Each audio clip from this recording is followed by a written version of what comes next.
C'est parti. Salut mes fans, salut le monde. Ur, un pur sang culturel, 99% naturel. Ur, est-ce que tu peux me dire, s'il te plaît, d'où vient l'idée du symposium, de ce collectif que vous avez créé en 2006? C'est pas une idée, c'est une énergie. On s'est retrouvés à 4 ou 5, 4 au début, avec l'envie de sculpter des gros morceaux de bois. On en a trouvé, et puis on s'est retrouvés chez un copain en Mayenne pour travailler ça à la tronçonneuse. Comme disons, 2 personnes du collectif sont à l'origine des élagueurs. On a pu utiliser leur savoir-faire, leurs outils et le bois qu'ils avaient trouvé pour commencer cette espèce d'événement. L'idée du symposium à la Tillée est venue comment? Parce qu'il y a un régional de l'étape, si je puis dire, ou en la personne de Jérémy? La deuxième édition de notre symposium, qui s'est vite appelé Symposium, s'est passé donc en Mayenne, chez un des sculpteurs qui s'appelle Patrice Henry.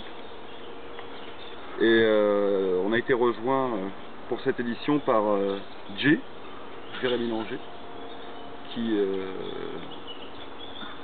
a acheté ce terrain en compagnie de 2 autres personnes.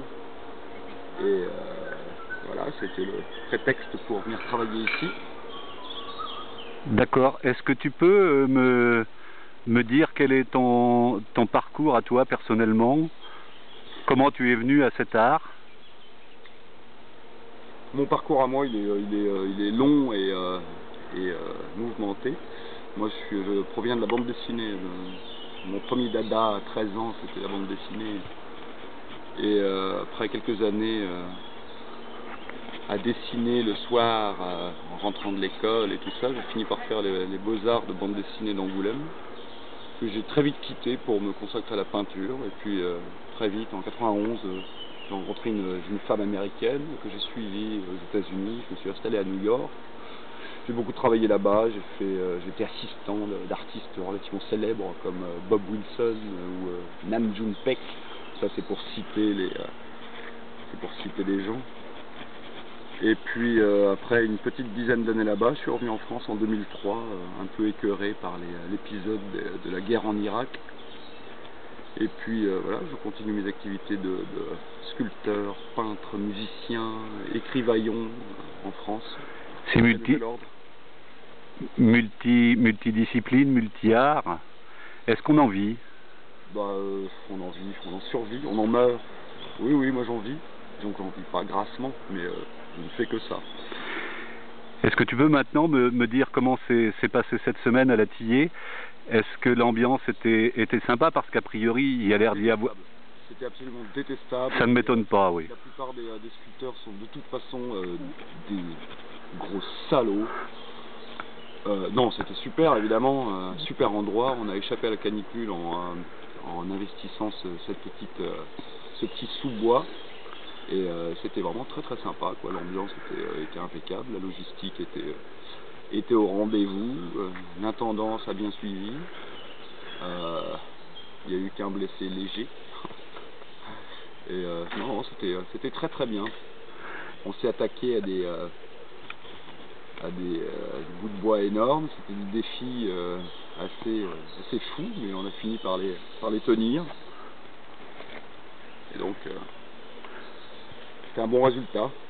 Est-ce que tu peux nous décrire ce que représente ton œuvre, ce que tu as voulu traduire, ou est-ce qu'il faut qu'on laisse fonctionner notre imaginaire? C'est l'œuvre qui se débrouille pour traduire. Hein. Moi, comme j'ai travaillé dans un très grand billot de plus de 3 mètres, comme j'ai toujours été intéressé par l'esthétique